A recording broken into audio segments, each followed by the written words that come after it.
D'où ça vient tout ça? Alors Mike Perez, c'est un spécialiste des lapins au chocolat et il nous en parle ce matin. Oui, alors déjà, on va essayer... c'est pas des lapins, c'est des lièvres. Ouais. Voilà, exactement. Non, je t'ai coupé.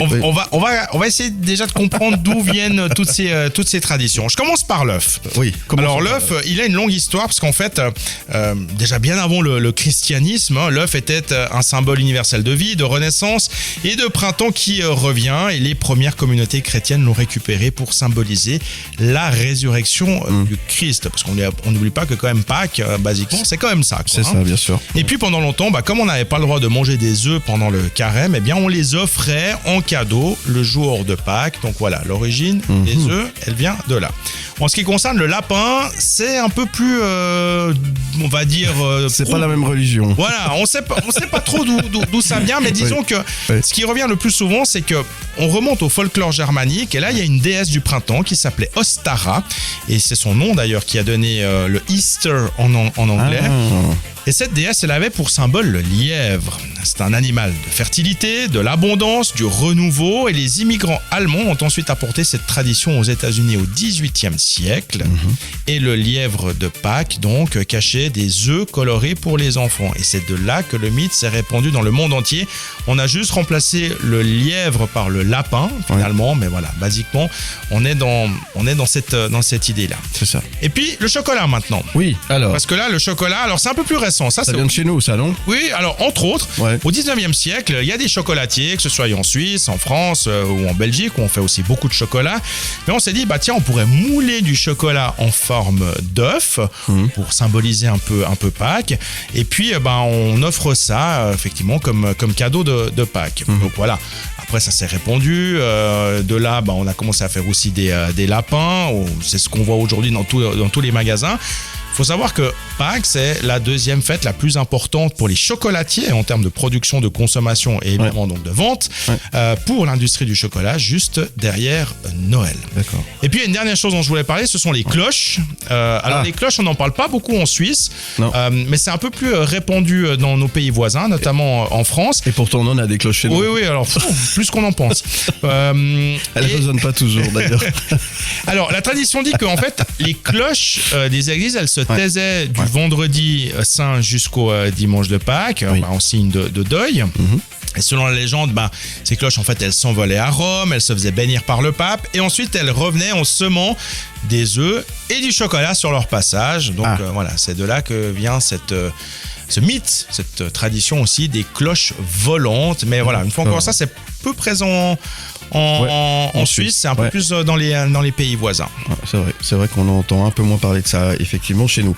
Merci pour ce cours d'histoire accéléré. Et mangez pas trop de chocolat, avec attention. Pâques, oui. Et puis on vous souhaite un bon week-end, Pascal. Effectivement, n'en mangez pas trop. Puis ce week-end, il y a plein de choses à faire. Rouler les œufs, la chasse aux œufs. Oui, exactement. Les enfants aiment toujours ça. Oui. Pour autant qu'on ne doive pas les cacher dans de la neige.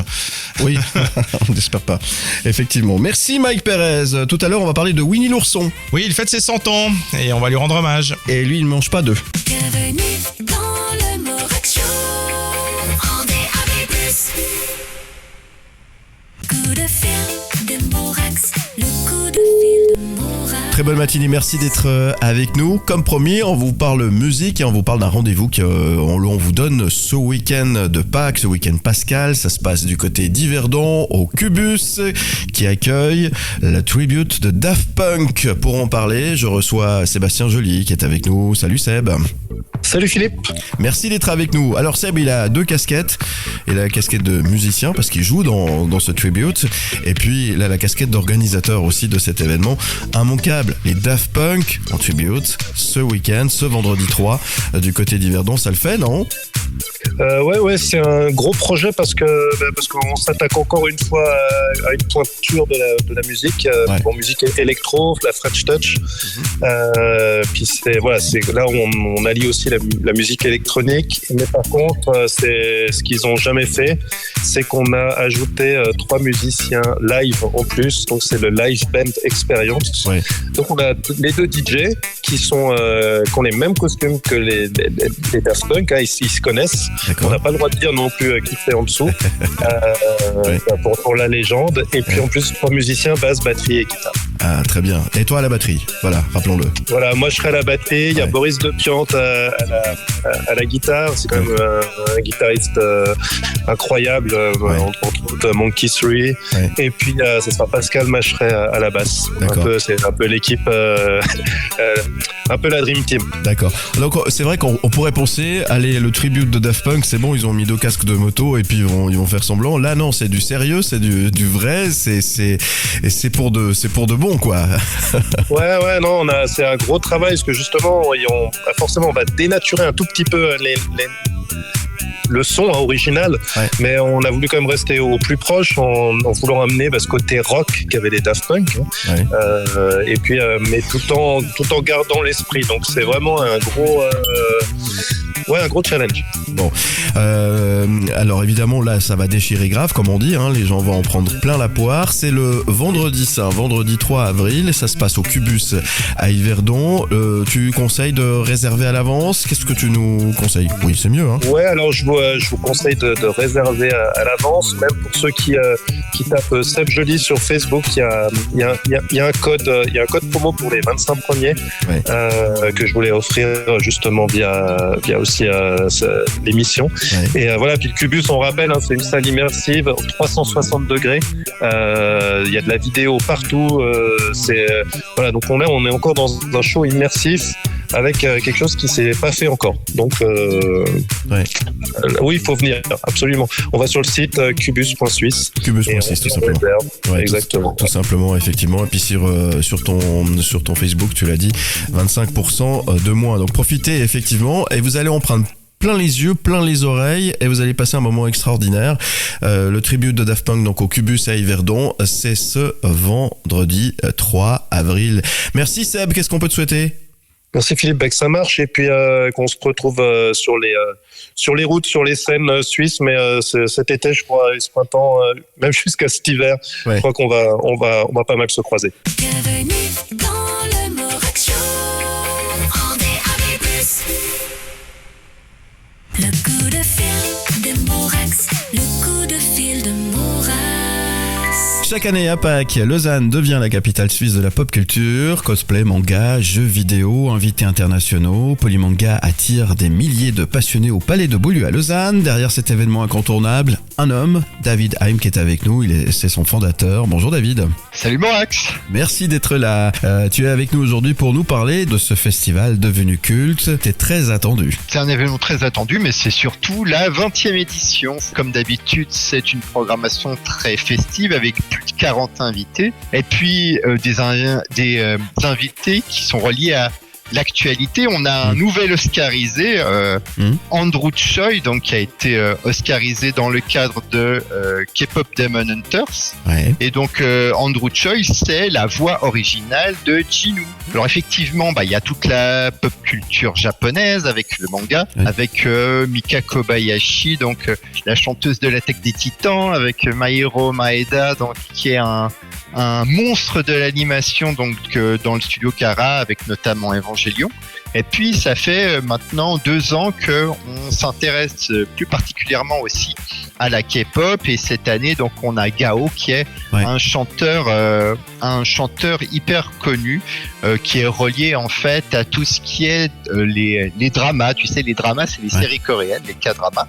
Et donc Gao est super connu pour tout ce qui est les musiques et les chants, les petites chansons que tu peux avoir dans les dramas, notamment dans Itaewon Class. Et c'est Gao qui les chante et c'est Gao qui les compose. D'accord. Et donc on a Gao, mais pas seulement, on a aussi Vincent Blue aussi qui viendra faire un medley. David, s'il fallait tenter de convaincre quelqu'un qui n'est jamais venu à Polymanga, qu'est-ce que vous lui diriez? Je dirais en fait que c'est le meilleur week-end de Pâques en famille et c'est ça qu'on remarque, c'est qu'il y a énormément de familles qui viennent et c'est un des rares événements qui sont transgénérationnels, c'est-à-dire qui peuvent plaire à des enfants, à des petits-enfants. D'ailleurs, l'entrée, elle est gratuite pour les moins de 9 ans, les adolescents et puis les adultes, le tout sur 25 000 m². Et en termes aussi de dessin et d'art, on accueille pour la première fois 180 artistes triés sur le volet. Donc ça fait énormément de monde à découvrir. Vaut mieux réserver à l'avance dès lors profiter le plus possible, autant prendre le pass 4 jours qui est moins cher que 2 billets un jour. C'est le cadeau qu'on essaye de faire aux gens qui ont envie de profiter un maximum. Et puis après, de regarder le planning de la scène, de regarder le planning des dédicaces et puis de faire ses petites croix et de forcément devoir faire des choix. C'est du 3 au 6 avril, ça se passe du côté de Lausanne, au palais de Beaulieu. Merci beaucoup David, qu'est-ce qu'on peut vous souhaiter Que ça se passe aussi bien que les précédentes années et puis que vous puissiez en fait découvrir et apprécier autant que nous tous ces merveilleux invités. Polymanga du 3 au 6 avril à Lausanne, au palais de Beaulieu. Merci beaucoup David et à très bientôt. Merci Morax, à bientôt. Bienvenue dans le Morax Show en DAB+. La chronique de Vanille. La chronique de Vanille. Merci d'être avec nous, nous sommes à Divinum. Ma chère Vanille, on va parler avec Marc Vicari. Bonjour Marc. Bonjour. Bonjour Marc. Vins sans alcool. Et oui, exactement. J'ai l'impression qu'on parle de Marc même quand il n'est pas là, parce qu'on parle quand même très souvent de vous, Marc. C'est vrai. Et notamment, pas que de vous, mais de vos vins désalcoolisés, parce que ça intéresse de plus en plus de monde, n'est-ce pas? Tout à fait. Ça intéresse parce qu'on est vraiment sur... c'est pas un trend, on est sur un changement aussi, une réalité qui change. On est aussi sur une nouvelle catégorie de boissons qu'on appelle Nolo. Je veux dire, c'est une catégorie de boissons sans alcool pour adultes. On nous aurait dit il y a 10 ans qu'on va créer une catégorie de boissons sans alcool pour adultes. Mais tu racontes quoi comme bêtise? C'est vrai. Mais maintenant on est là-dedans. Et c'est vrai que il y a principalement la bière qui est là-dedans. Il y a d'autres boissons. On appelle ça aussi des spirites. Ce soit, vous pouvez trouver des rhums, vous pouvez trouver des gins. Et la catégorie vin, elle existe aussi. Maintenant en Suisse, en tout cas, elle existe puisqu'on l'a amenée. Et c'est une réalité qui existe aussi à l'étranger. Donc voilà, une catégorie de vin sans alcool. Et là, j'ai même autre chose à vous présenter aujourd'hui puisque je l'ai pris comme ça pour une singularité. Et c'est très bon parce qu'on l'a déjà goûté. Forcément, c'est sans alcool. On a le droit. Et ça, c'est du cidre sans alcool. Et ça, c'est Nicolas Deblu à Bluffant, c'est Founé. super bon, vraiment. Et c'est vraiment une boisson qu'on imagine pour l'été s'ouvrir, mais vraiment, on a l'impression de faire quelque chose de nouveau, de boire quelque chose de nouveau. On n'a pas l'impression de boire du sans alcool. C'est drôle. Voilà. C'est vrai, c'est très réussi. Alors, tu présentes ce nouveau produit. J'ai vu qu'il y avait aussi de plus en plus de noms de vignerons sur ton stand. Donc, tu collabores aussi avec de plus en plus de vignerons. Voilà, ça c'est mon objectif, disons, pour introduire ce marché de vin sans alcool. J'étais seul, on va dire ça comme ça. Maintenant, pour moi, il faut un marché seul, c'est pas un marché, il faut de la concurrence. Et surtout, permettre justement aux sans-alcool de s'implanter ici en Suisse, de qualité. Et c'est pour ça que j'ai fait venir des différents vignerons qui sont venus aussi à moi, dans lequel on a fait des essais de désalcoolisation sur, là, au total, déjà 3 semaines. Donc, on a plusieurs noms, des caves qui sont venus. Je couvre maintenant 5 cantons.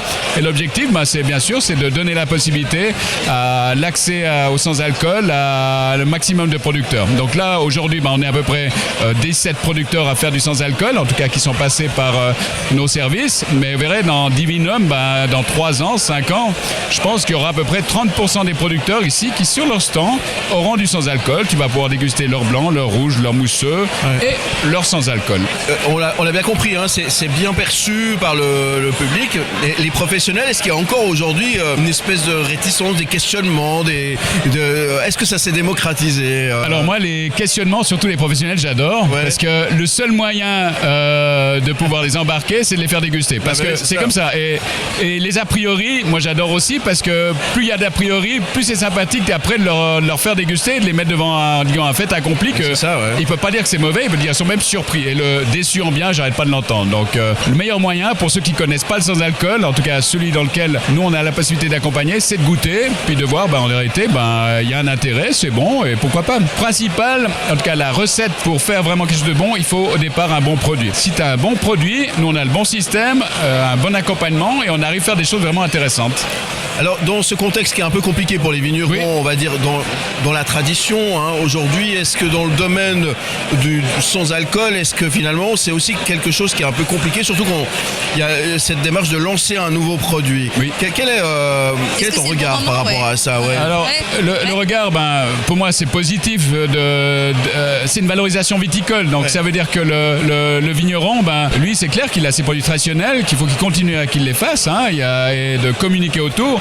Mais d'avoir un sans-alcool, ça lui permet d'avoir du contenu déjà pour communiquer qu'il est aussi vouloir proposer à sa clientèle, peut-être à une nouvelle clientèle ou même à sa clientèle existante, une autre proposition. Et ça lui donne la possibilité de montrer qu'il est aussi dans la modernité, quoi. Merci Marc Vicari, en tous les cas. Merci de votre intérêt. Merci pour cette dégustation vraiment très très bien. Voilà, je vous laisse la bouteille. Hein. Avec plaisir. On peut se la boire sans beaucoup. modération, celle-ci. Voilà, très bien. Vous Merci. restez avec nous. Merci. À tout de suite. Bienvenue dans le Morag Show en DAB+.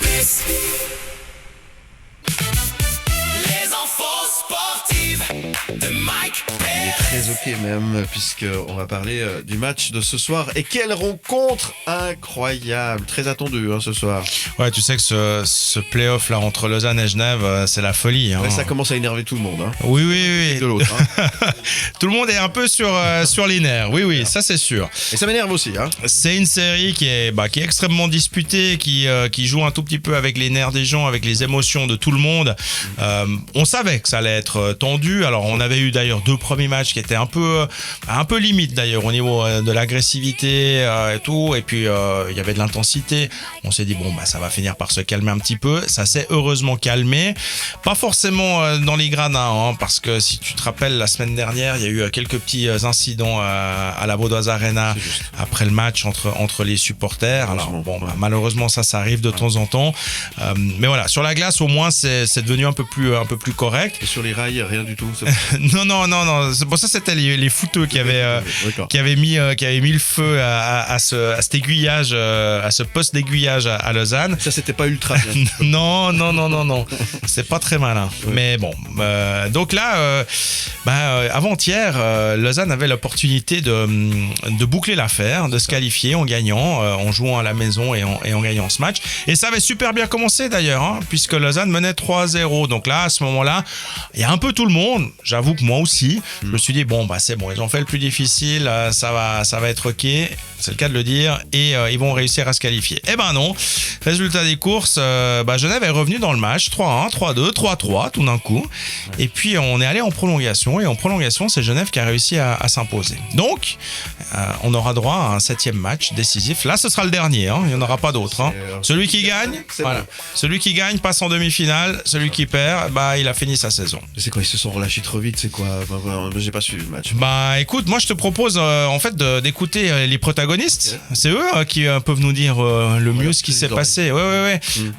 Parce que moi après le match, je suis allé voir 2 joueurs lausannois. Je suis allé voir tout d'abord le capitaine Damien Ria. Et puis voilà, il va nous expliquer un tout petit peu ce qui s'est passé et pourquoi Lausanne n'a pas réussi à gagner ce match. Ils ont poussé, et on a pris des pénalités et puis ils sont revenus avec un bon power play. Et voilà, des fois c'est très peu qui fait que le match tourne. C'est une défaite comme une autre dans cette série. Il reste un match décisif maintenant. Il va falloir aller la chercher. Et voilà, c'est beau les playoffs, c'est comme ça. On a l'expérience de ces matchs décisifs avec les 2 dernières années et il va falloir prendre ça et aller de l'avant. Maintenant, il reste un match à aller chercher, que ce soit pour eux ou pour nous. Et la meilleure équipe qui jouera jeudi gagnera. C'est un peu du fatalisme ça quand même, moi je trouve. Oui, mais en même temps c'est vrai que quand tu joues sur un seul match cette qualification, il faut être bon. Il faut être bon, c'est pas. Alors oui, il peut y avoir un petit facteur chance. Oui, il peut y avoir tout d'un coup un coup du sort ou quelque chose dans le genre. Mais au final quand même, hein, c'est la meilleure équipe sur l'ensemble de la série qui va finir par passer l'épaule. Et ça va être chaud. Hein. Mais Lausanne est averti. Et Lausanne sait que pour gagner ce match ce soir, il y a une chose qu'il faudra pas répéter, c'est concéder des pénalités parce que c'est ça qui leur a coûté le match. Et par exemple, Aurélien Marty, le défenseur de Lausanne que j'ai rencontré mardi, il était assez de cet avis-là. Ce qui fait mal, c'est plutôt les pénalités qu'on prend.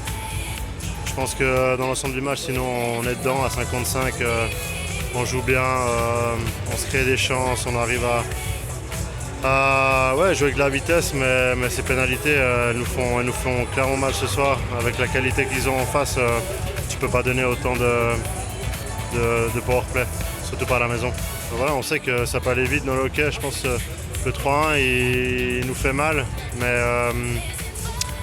on revient bien au 3e tiers, on commence bien, on se crée des chances.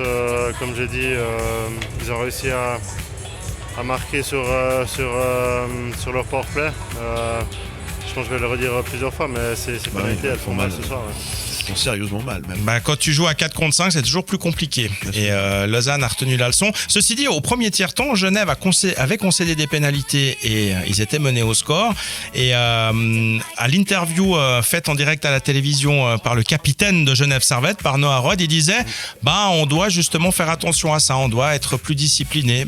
Ils ont appliqué ça, ils l'ont été, et ils ont profité de l'indiscipline de Lausanne pour revenir dans le match. Donc voilà, tout le monde est prévenu et c'est ce soir que ça va se jouer. Que le meilleur gagne. Que le meilleur gagne, ça va être chaud. Et puis voilà, je vous invite à suivre ce match, soit en direct à la télévision ou alors à la radio. Sur Global. Oui, on peut écouter les matchs à la radio en direct. Oui. Sur Global ce soir, c'est à 19h. C'est à 20h. À 20h. Les matchs de play-off, ça commence toujours à 20h. Donc ça commence à 20h pile. Et puis ça peut se terminer très tard. Parce que mardi, pour la première fois, il y a eu une prolongation dans la série. Donc bon, ça a vite été puisque le but a été marqué après 3 minutes et quelques de prolongation. Mais voilà, ça peut durer un petit moment et ça va être très très serré. Merci Mike. Donc à suivre ce soir sur Global, ce match à 20h. Rendez-vous est pris. Vous restez avec nous. On se retrouve dans un instant. Les coups de cœur, gastronomie. Les coups de cœur, les coups de cœur. Merci d'être avec nous, Knut. Vous nous emmenez où aujourd'hui? Je suis très curieux de découvrir. Je vous emmène dans un petit recoin de Lausanne. Et c'est un endroit qui s'appelle le Vieux Lausanne. Alors quand on entend le Vieux Lausanne, soit on connaît, soit on se méfie, parce qu'on se dit « ça y est, ça va encore être une de ces vieilles peintes où on s'ennuie ».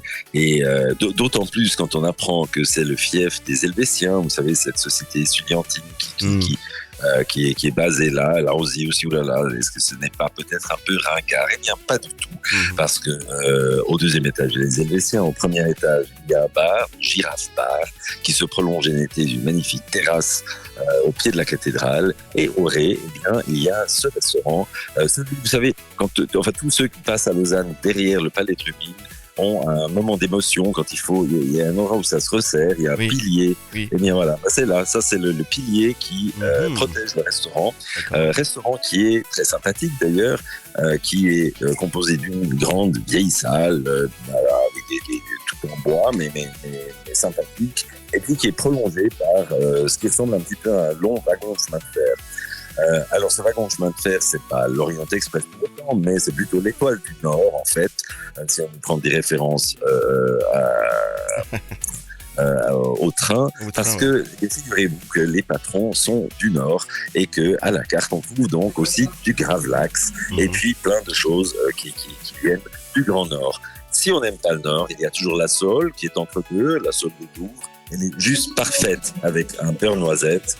Et puis autrement, il y a un filet de bœuf absolument impeccable qui est accompagné d'un excellent millefeuille de pommes de terre que je vous recommande à tout prix. Alors, tout ça est à sortir. On file au Vieux Lausanne et on boit un verre parce qu'en plus la carte des vins est somptueuse. Voilà, Vieux Lausanne, effectivement, une adresse bien connue, mais effectivement qui pourrait laisser penser que, mais finalement, il faut se laisser embarquer dans l'aventure et puis être un peu curieux finalement. Exactement.